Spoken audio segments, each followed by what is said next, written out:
So ito yung bagong introduce na hayop. Ito yung sugat niya. Sa kabila din, Dok. Oh my God.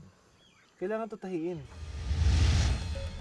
Ito, wala tayong nakitang sugat sa kanyang scales. Pero ang complaint nito primarily madaming garapata. Yes. Nagliligawan sila. Nagko-coexist sila with domestic animals. Hindi namin nagme-mate to.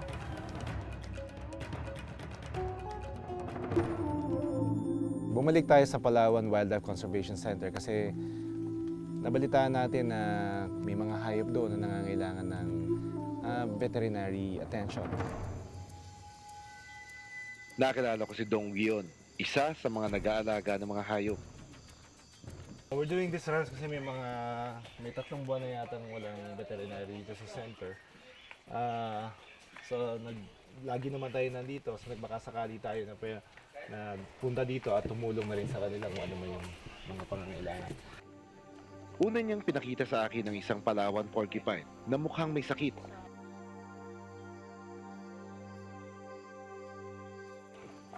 Ito ang una kong pagkakataon na makakita ng Palawan porcupine. Nakita raw itong pumasok sa bakuran ng isang bahay at agad ni-report sa rescue center. Ito yung bagong introduce na hayop dito, na sinurrender dito sa rescue center. After quarantine, nilagay siya dito sa cage na ito para to acclimatize doon sa area kung saan siya ilalagay. Ito yung holding pen nila ng porcupine. Isang nakatirang porcupine na dito na parang nag-establish siya ng territory. But for some reasons, nakawala yung bagong introduce natin dito. Siguro nakatalon and he was able to jump. Inatake siya ngayon nung nakatira dito dati. Isa ang Palawan porcupine na hayop na makikita lang sa Palawan. Meron itong spine o tinik sa katawan na nagsisilbi niyang depensa sa kaaway. Pero ang kanyang spine halos malagas na dahil sa mga sugat sa kanyang katawan. So ang gagawin natin, lalagyan natin siya dito kasi ang porcupine meron siyang mga spines, no? It's its defense mechanism. So pwede niyang matusok at saka may sting yung dulo ng mga spines na ito. So in its attempt to hide and get away, Ayan siya. pop, pop, pop. Okay, alright, okay. Hop! Kama. Kailangan natin na isa pa. Ito yung sugat Sa niya. kabila din, Dok. Malaki. Oh my God. Kailangan tutahiin. Okay. So, nung in-examine natin siya, hinawakan natin, nakita natin may 2 lacerations dito sa both sides. They're in a bad shape, actually. In my assessment, talagang malala na. And it's causing a lot of pain dito sa hayop na ito. Okay. Ito yung sinasabi nating sugat sa kanya. Nagnanaknak na, oh. Upon checking kasi kanina, yung usually nakikita natin yung external lang, namamaga dito and all that. Pero kasi ang dami ng kagat. Puro kagat pala ito. Mga bite wounds and pinakamalaking laceration is coming from here, from the rump. So, right now, ito nakikita natin as naknak na, no? So, most likely, mataas na yung level of sepsis nito. Sepsis, ibig sabihin, infection has already gone to the system sa dugo niya. Can be very fatal already kung hindi natin ma-address agad. Anesthesia for porcupines, going to use 8. We're going to lower the dose.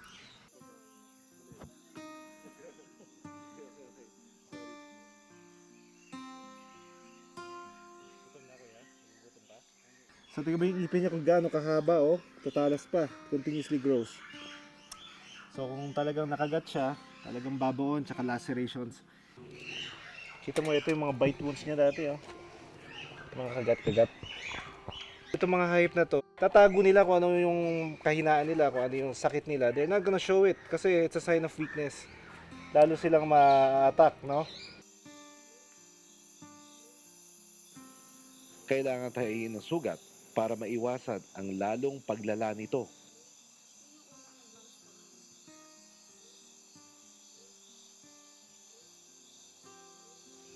Inilipat namin ang porcupine sa mas malaking lugar kung saan pwedeng magpagaling.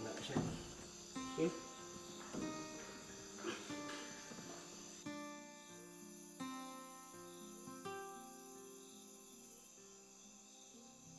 Pero hindi lang porcupine ang nangangailangan ng tulong. Ito yung sinurrender dito na dalawang pythons, no? Magkasama sila. Sabi nung nag-surrender, isang lalaki, isang babae, but we'll find out. Ang main problem nila is ang daming garapata. Normally naman, yung mga wild na pythons, nagkakaroon sila talaga ng garapata sa environment na ginagalawan nila.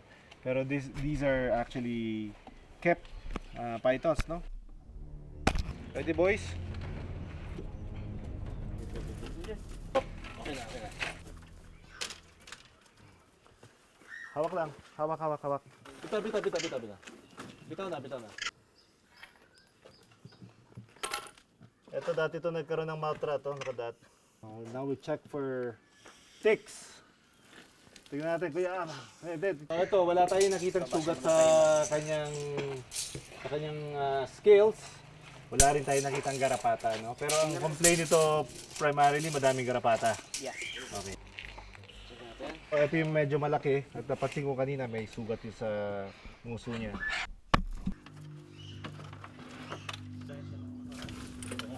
Go. Alright. Okay. Sorry.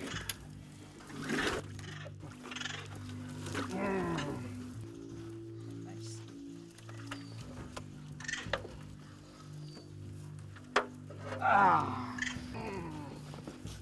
Up. Dadan. Relax lang. Woo! Alright. Namamaga pa yung kanyang uso. I-treat natin ito. Maya, natingnan natin. Baka may mga pus pa dyan. We'll try to squeeze it. Ito yung previous na sugat niya. At nakikita natin dito yung severity ng naging infection niya before. Halos kinain na yung laman niya ng wrapping. Tingnan ko may garapata. Okay, baliktad. Okay. Walang sugat.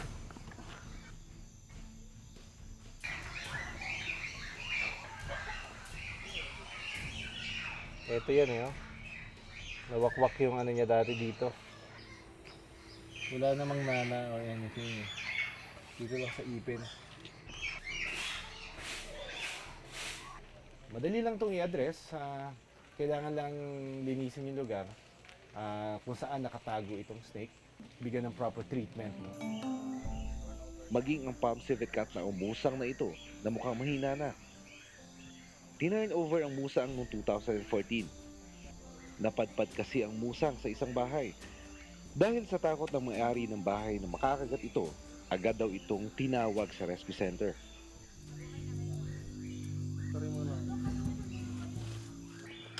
Hawak lang inat ha. Hila. Bakas pa.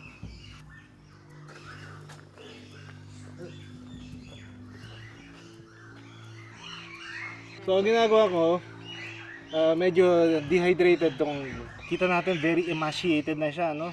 So nilalagyan ko siya ng fluids dito sa likod. Tingnan natin for any wounds. Oops! So malakas pa rin siya kahit papano, kahit mahina na. Although hindi na siya nakakakita, malakas pa rin. Kita natin yung set ng teeth niya, kompleto na. And mature. I wanna see yung kanyang oral cavity. Kita mo ang putla. Hindi ganito yung hindi ganito ang normal na healthy animal, no? Makikita mo yung kanyang mucous membrane na very pale sa sign of anemia. Binigyan rin natin sila ng advice kung paano palitan yung diet so that it can intake more food para mas mapaganda niya yung kanyang body conditions. Hindi tayo magsasawa na tumulong sa pagagamot ng mga buhay ilang. Pero maganda sana na dumating ang panahon na hindi na nila kailanganin ang tulong natin dahil ligtas sila sa kanilang natural na tahanan. Nagliligawan sila. Ayun may nagme-mate Ayun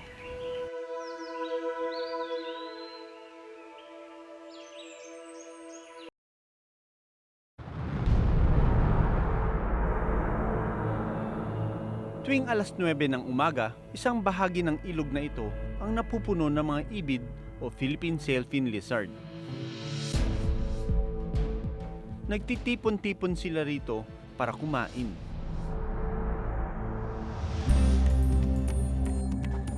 Aalamin ko kung bakit ito ang napili nilang lugar. Ito po.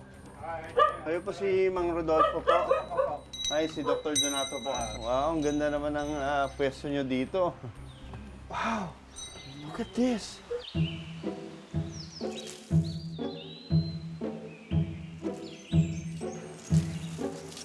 Ang kakaiba dito is may isang taong nagpapakain sa kanila. At yun si Tatay Rodolfo. At nung nakita ko yung pinapakain, it was feeding kangkong. Which is tama kasi itong mga ibid na ito are mostly vegetarian but they can be carnivorous at times pagka may pagkakataon.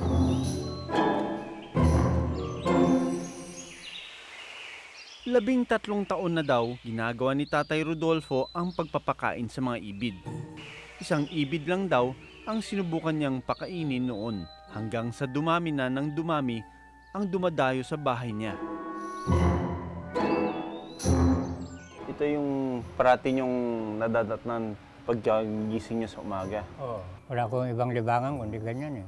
Ilang ibid yung nakikita niyo dang kumakain sa umaga? Pinakababa, 20. 20. Pag pinakamarami naman, kuminsan maabot ng 40. Parati sila nakatingin dito sa taas sa akin. Pagkatapos kumain, nagpapahinga ang mga ibid sa bakawan sa tabi ng bahay ni Tatay Rodolfo.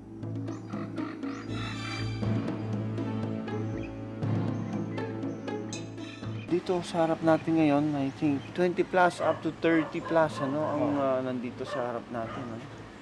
Busog na ata sila eh. Mga dato ng tiyan.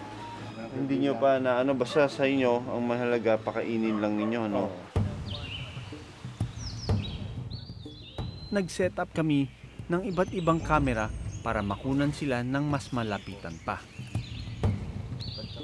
So ito, naglagay tayo ng mga camera traps dito. So we'll take advantage na ma-set up natin yung mga cameras natin so that we can get a very close footage of our sailfin lizard o yung ibid. Ilang oras kong pinanood ang galaw ng mga ibid. At ilang pag-uugali nila ang maswerteng naidokumento ng aming grupo. Sa kabilang parte ng ilog, isang ibid ang taas-babang pinapagalaw ang kanyang ulo. Ang tawag dito ay head bobbing. This is courtship ha. Baka mag-mate pa ito sa harap natin. Nagliligawan sila.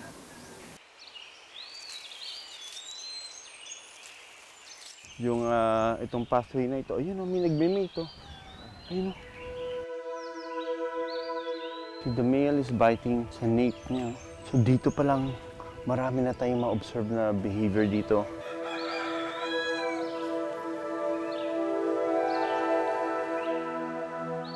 Nakita ko yung mga courtship behaviors nila, no? Like the head bobbing, inviting. You can really see how the balance of nature works.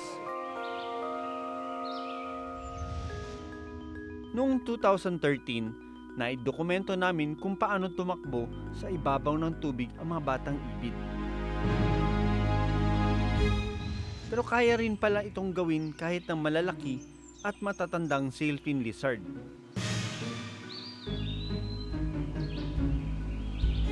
Kung paano tumakbo yung mga batang sailfin lizard, ganun din yung mga malalaki na halos angat yung katawan at paalang ang tumatakbo sa tubig.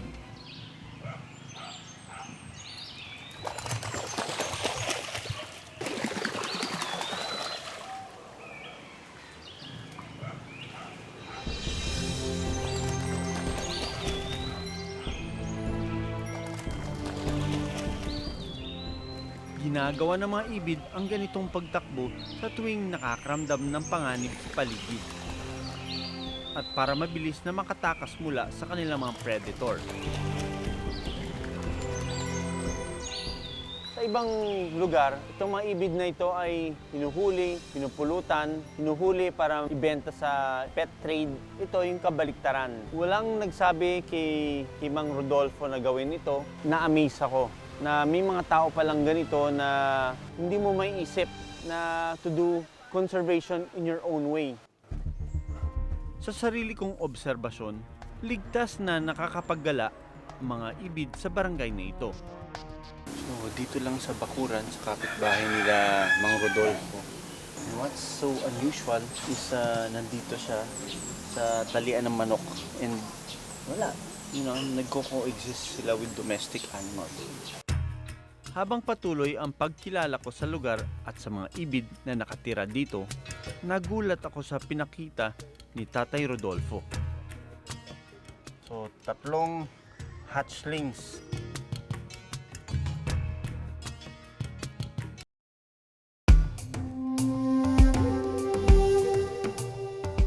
Araw-araw bumabangon si Tatay Rodolfo para bigyan ng pagkain ang mga kapitbahay niyang ibid. Sa loob ng 13 taon, ito na ang naging libangan niya. Ayon kay Tatay Rodolfo, talamak daw sa barangay nila noon ang paghuli at pagpatay sa mga ibid. Ang maganda dito sa ginagawa ni Tatay Rodolfo ay wala siyang attachment, Hindi niya sobrang ginagawang pet. Ito lang yung way niya ng pag-aalaga sa kanya na mapakain niya. Ayon sa DNR, maraming dapat isaalang-alang sa pagpapakain ng mga ibid o buhay ilang. So far, okay naman yung area. Kaya lang medyo isang constraint na nakita namin is meron talagang feeding. So yun na, portion na yun yung talaga ang dapat ikukontrol kasi parang initially nakikita na lumalapit yung mga ibid dahil pinapakain. So yun talaga ang kailangan talaga ma-regulate yung bagay na yun. Ito yung resident na wild sailfin lizard. And may tawag sila dito, si Dugong. Makikita mo, very matured na siya. Yung kulay niya is super green. Si Dugong daw ang madalas nakikinabang sa mga inihandang isda ni Tatay Rodolfo. Bukod kasi sa gulay at prutas, binibigyan din niya ng tinuyong isda ang mga ibid. Ang alam ko, ang sailfin lizards are occasionally, they will eat insects, they will eat fish. Pero kung everyday ka kumakain ng fish, curious lang ako yung levels ng protein sa katawan niya, kung meron bang epekto to.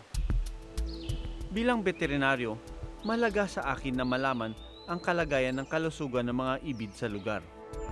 Sa pahintulot ng DNR sa Cagayan de Oro, kukunan ko ng dugo si Dugong. Layunin nitong malaman kung ano ang epekto ng pagpapakain ng isda sa mga ibid. Okay, we'll let you go na. Oh, 1, 2, 3, go! Woo! Galing!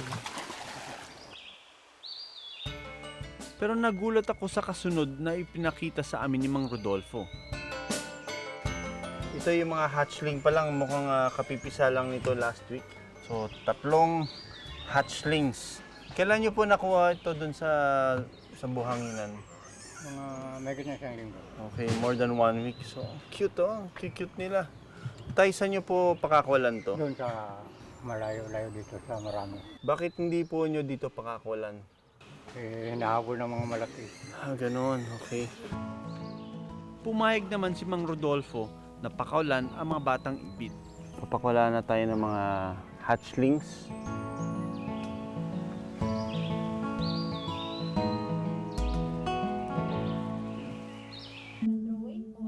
Sa ngayon, pinag-aaralan na ng Provincial Office ng DNR na gawing critical habitat para sa mga ibid ang lugar ni Mang Rodolfo.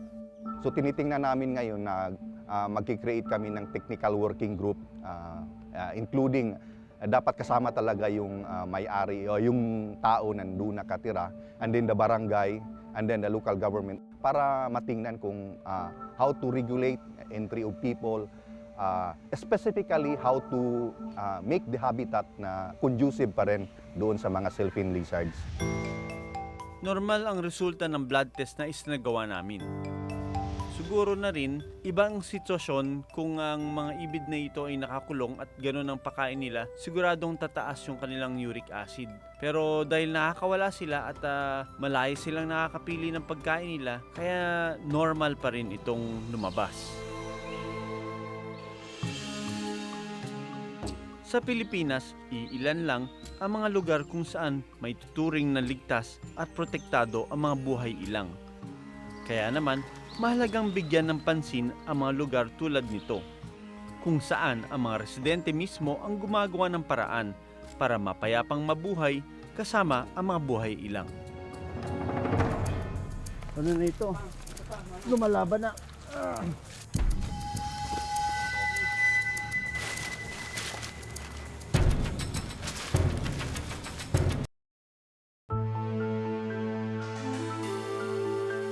Yun ang target ko dahil parang medyo payat siya at saka maputla ano. Ano na ito? Lumalaban na.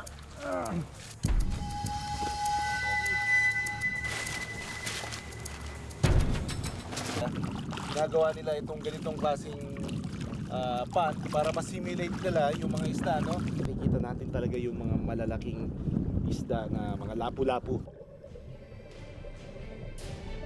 Ako si Doc Ferdz Resio, Ako si Doc Nielsen Donato, born Born to to be be wild. wild.